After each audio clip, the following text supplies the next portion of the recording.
Section 1. You will hear a telephone conversation between an employer from the Wild Dune Spa and Resort and an applicant. First, you have some time to look at questions 1 to 5.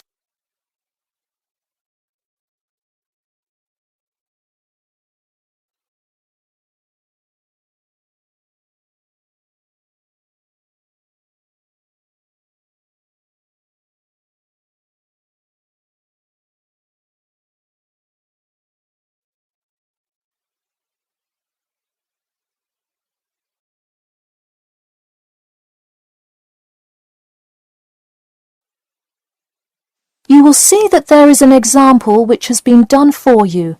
On this occasion only, the conversation relating to this will be played first. Hello, is this John Murphy? Hi, yes it is.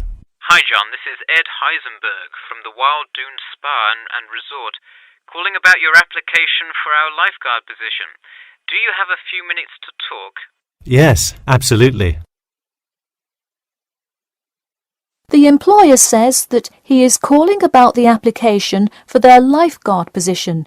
So, lifeguard has been written in the space. Now we shall begin.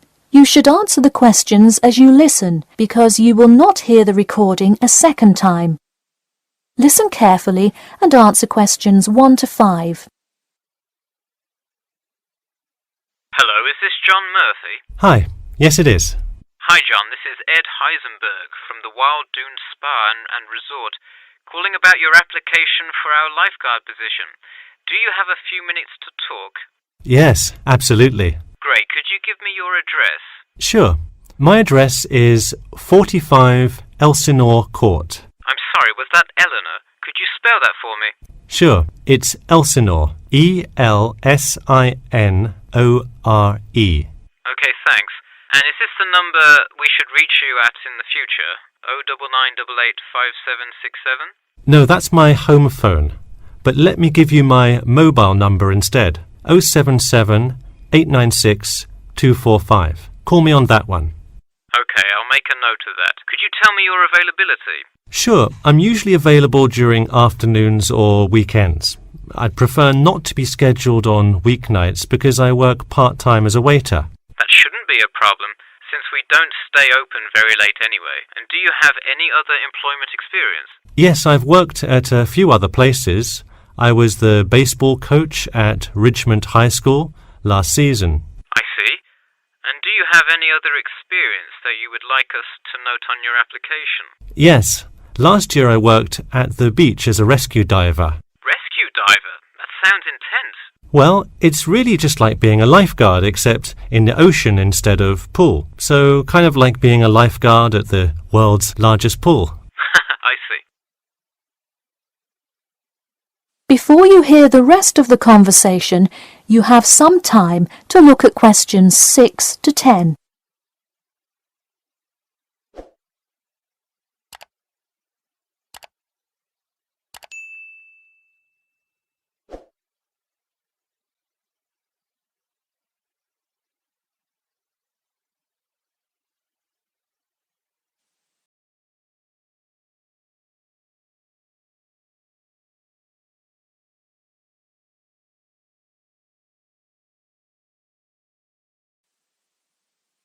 Now listen and answer questions 6 to 10. So could you tell me about the relevant skills you have? I'm guessing a lot given your experience. I'm CPR certified and have 2 years of diving experience. Great, it sounds like you are well qualified for this position. When does your CPR certification expire? I think in November, but let me quickly check my CPR card. Actually, it expires in October. Okay, so regardless, you have it through the end of the summer. When is your ideal time to work? Since I work in the restaurant on weeknights, I like weekends best, specifically Saturday mornings. I see. We do already have a lot of staff available on Saturdays, but I do need an early morning shift lifeguard. How early could you work Saturday morning? I can get there by 6 o'clock if need be. You'll be happy to know we open a little later than that. but I'll put you down for Saturday mornings here. Oh, awesome. I can't wait to get started. How about you come in next Saturday, the 12th? That sounds good. Great. We can figure out other shifts for you to work when you come in then. One last thing, just out of curiosity, where did you hear about us? I heard your ad on the radio while I was driving this morning. You know, I think you're the first person who has responded to our radio ads. It's almost always people who have seen us in the newspaper. Yeah, I don't have time to read through the newspaper every morning. I've plenty of time in the car to listen to radio ads. That makes sense. Well, thanks for your time, and we'll look forward to seeing you on the 12th. That is the end of section 1. You now have half a minute to check your answers.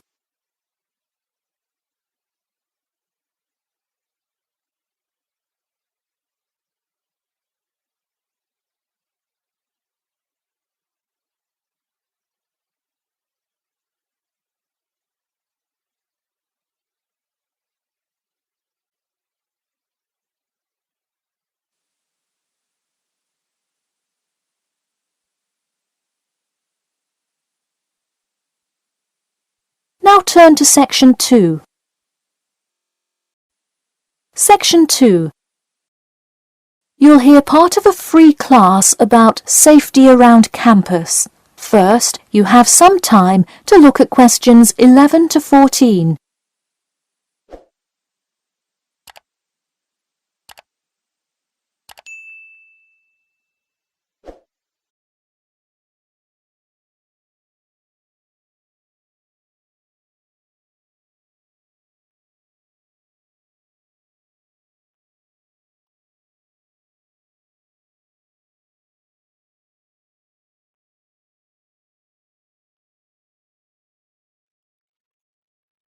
Now, listen carefully and answer questions 11 to 14.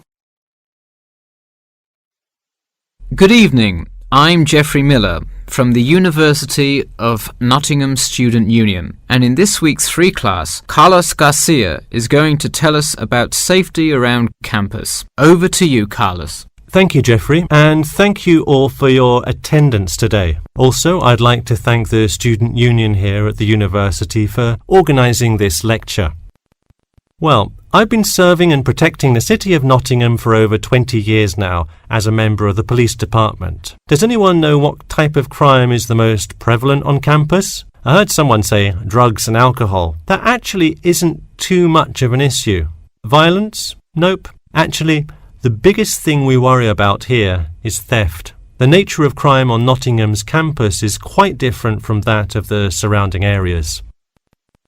Crime rates across the East Midlands are very difficult to control. We'd like to see the rate stay the same for this calendar year, but it has been increasing steadily over the past 3 years. On campus, however, I'm happy to say that the overall crime rate has fallen this year.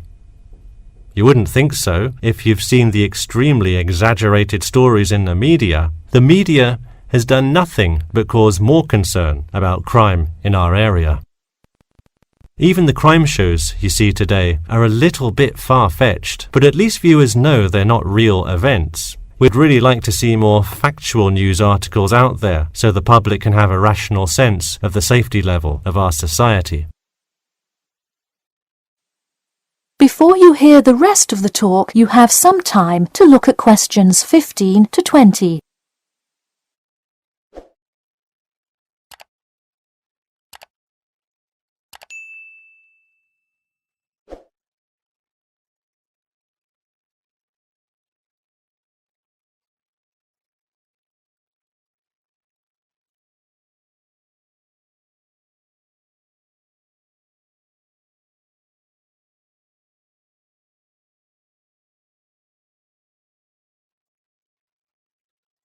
Now listen and answer questions 15 to 20.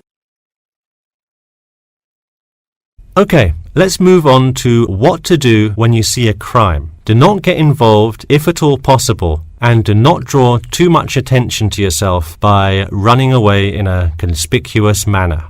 Though most likely, and hopefully, you will not have to experience this situation, if you are being mugged, please do not try to resist. Instead, be compliant and seek help after the incident. Like I said, though, it is highly unlikely that you will find yourself amidst a crime, but it is important to be prepared should it ever happen. We find that educating students and staff on the correct precautions to take is the best way to increase your safety. Just remember to be smart when you're out late at night and avoid any area or person that looks suspicious. I know it sounds obvious, but I cannot stress this enough. It's also not a bad idea to have your mobile phone with you at all times, but be careful. If you're chatting on your smartphone on your way home, you're a prime target for thieves. I'd like to see a show of hands. How many people have left work or the library after 10 p.m. to go home before? A lot of you, right? If you do have to go home late at night, please don't walk home alone. More often than not, there's someone there that will be walking the same direction as you at some point. Walk home with a friend or co-worker. Even if you must use your phone to call someone that's nearby to walk with you, it's always safer to walk home with someone. So when you're walking home, you may feel more comfortable with some sort of self-defense, such as pepper spray. Now, it's your call whether you want to carry something like this or not. However, I absolutely advise against carrying a knife or any other offensive weapon. All too often, they can be used against you if you're disarmed, putting yourself in more danger. For all those interested, the Recreation Centre offers a free self-defense class to all students every Thursday evening. While obviously an introductory self-defense class may not equip you to fight off villains like a regular superhero, it does come in handy sometimes. After taking a self-defense class, you'll surely be more aware of possible dangers and how to deal with them. So hopefully now you have a more complete understanding of the nature of crimes committed on your campus and how to avoid being a victim. I know most students at the University of Nottingham are not the criminal types, but remember that there is no barrier like a wall or something keeping non-students out. There's no army force securing the borders, and I doubt anyone wants it that way. The campus is generally a safe place, but it's not immune to small crimes once in a while. Alright, that's all I have to say for today. Stay safe. That is the end of section 2. You now have half a minute to check your answers.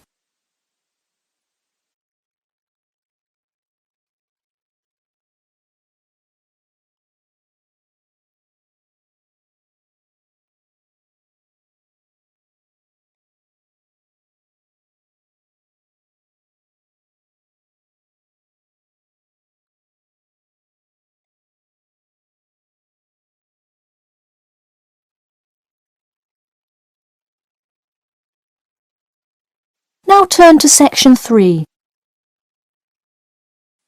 Section 3. You will hear a student called Bobby talking to his tutor about the research project. First, you have some time to look at questions 21 to 23.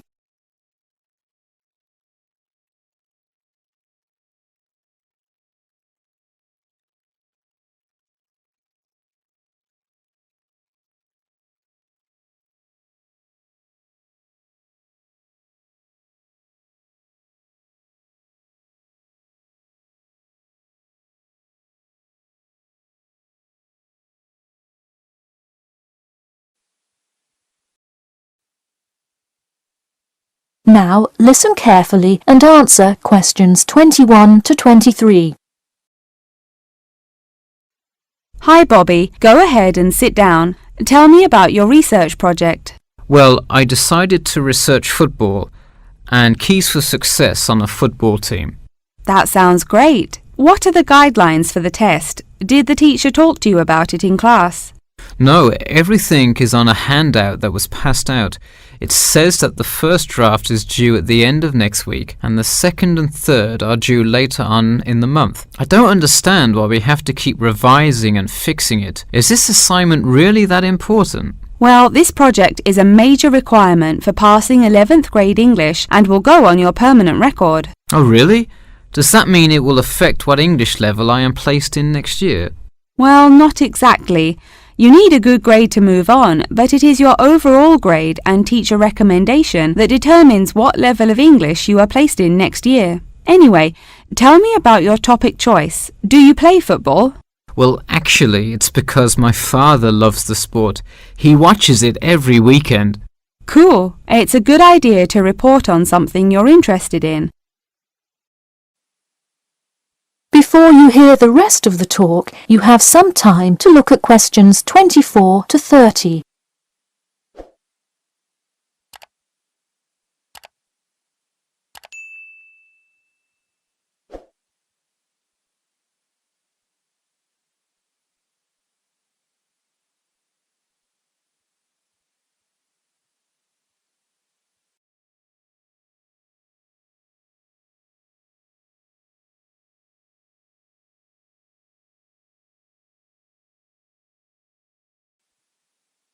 Now, listen carefully and answer questions 24 to 30.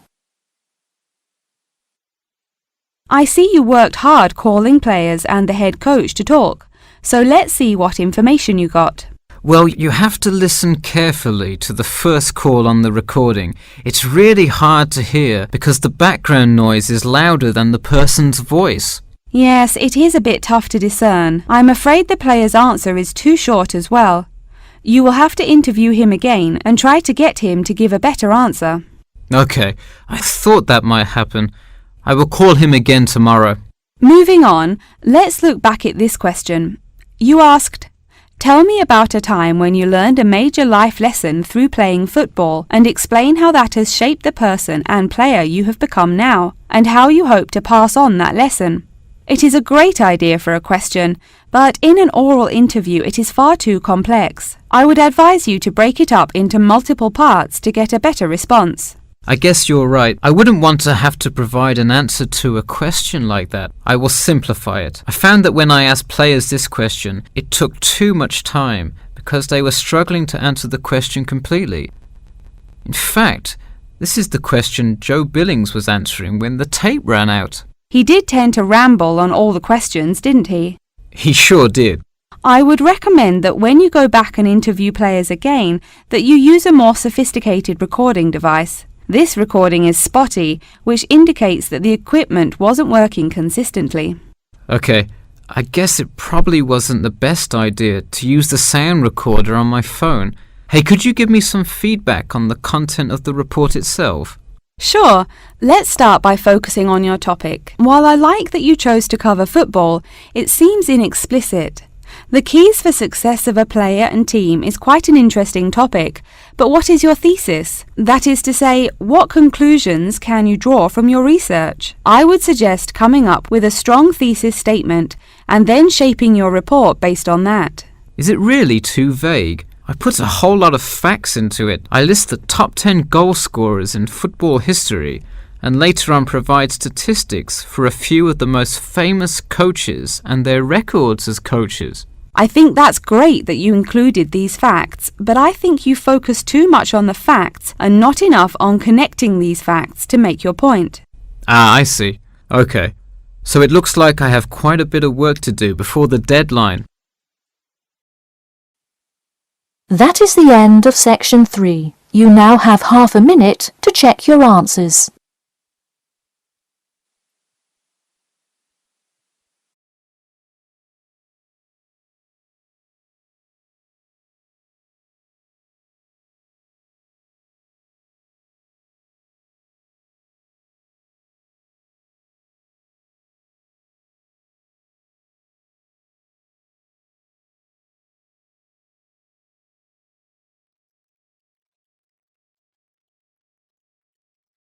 Now turn to section 4.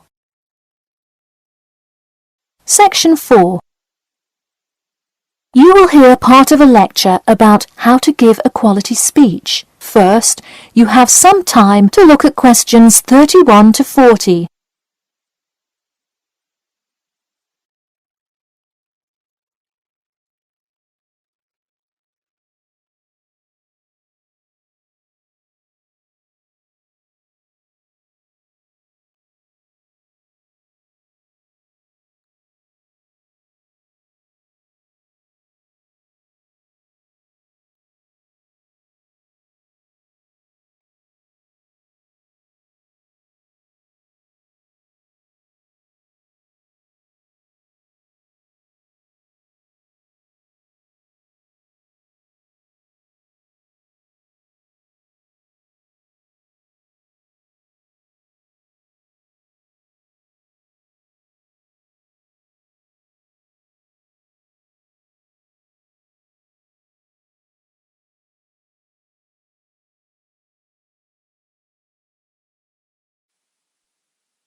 Now listen carefully and answer questions 31 to 40. Good morning. Today I am going to cover the daunting task of giving a quality speech, a thought that makes most of us cringe. In fact, 90% of all people feel nervous about public speaking, about 10% of whom are described as genuinely terrified. Hopefully, when we are finished here today, you all will be in the 10% of the population who do not feel nervous at all. Did you know that lecturers tend to get more nervous if the speech they are giving is an important one? It makes sense, right? You probably wouldn't be nearly as nervous to address your residence hall about the proper use of the recycle and compost bins as you might be if you were asked to give the graduation speech to your entire 5,000 student class. So what is it that makes some people completely comfortable in front of crowds? Some people think that the ability to give a good speech is a gift that others are simply born with. This is almost never the case. Public speaking can be learned with practice. The first most important thing you can do to improve your confidence in delivering a speech is to prepare a quality speech. Honestly, while the content of your speech is relatively important, the audience will really only remember the last sentence you say. It is a good idea to structure the rest of your speech to lead up to this last point to really drive your message home. This is a good way to ensure that your speech is well organized.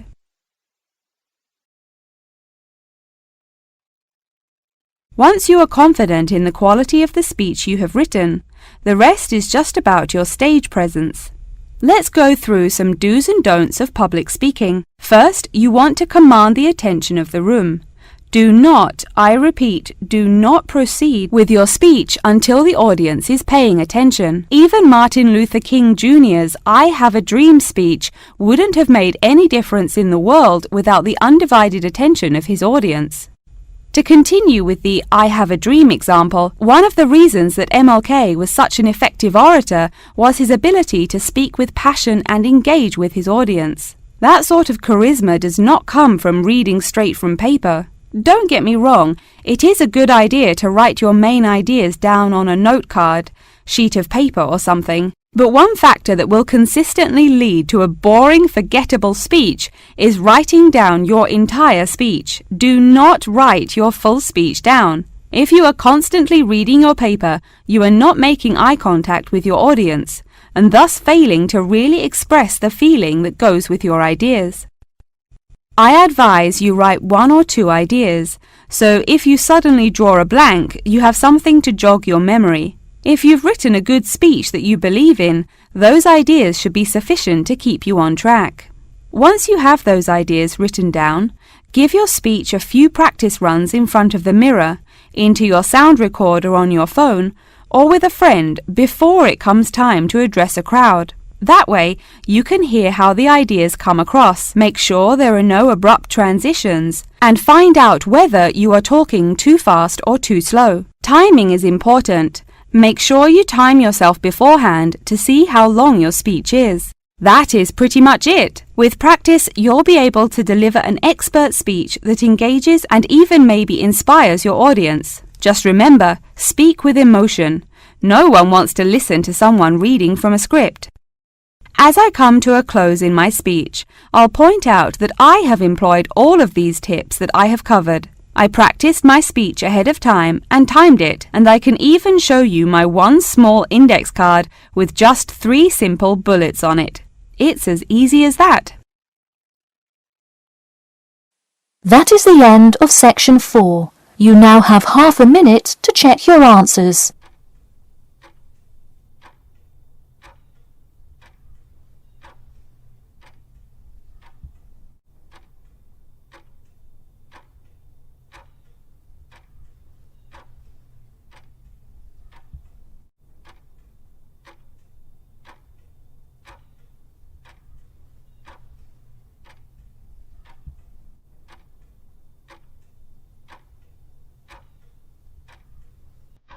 That is the end of the listening test. In the Ielts test, you will now have 10 minutes to transfer your answers to an answer sheet.